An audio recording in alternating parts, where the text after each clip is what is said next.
மேல்நாட்டில் பிற்காலத்தில் பெரிய எழுத்தாளர் ஆனாராம். அவருக்கு சின்ன வயசில் படிக்கும் பொழுது ஒரு கட்டுரை எழுத சொல்லியிருக்கிறார் வாத்தியார். என்ன கட்டுரைன்னா விபத்து அப்படின்னு தலைப்பு.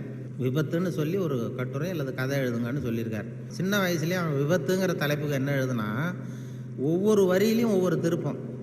அதாவது ஒரு 10வது மாடியில் ஒருத்தன் வெள்ளை அடிச்சுக்கிட்டு இருந்தான் அப்படின்னு எழுதுறான். 10வது மாடியில் வெளிப்பக்கமாக நின்றுக்கிட்டு ஒருத்தன் வெள்ளை அடிச்சுக்கிட்டு இருந்தான். துரதிர்ஷ்டவசமாக அந்த வெள்ளை அடித்தவன் கால் தவறி கீழே விழுந்துக்கிட்டு இருக்கான். அதிர்ஷ்டவசமாக அந்த நேரம் சாலையில் ஒரு வைக்கோல் வண்டி வந்து கொண்டிருந்தது. அடுத்த வரி. அடுத்தது, துரதிர்ஷ்டவசமாக அந்த வைக்கோலின் நடுவே ஒரு கடப்பாறை சொருகியிருந்தார்கள். அதிர்ஷ்டவசமாக இவன் அந்த கடப்பாறையில் விழவில்லை. துரதிர்ஷ்டவசமாக அவன் வைக்கோலிலும் விழாமல் தரையில் விழுந்து செத்து போட்டான்.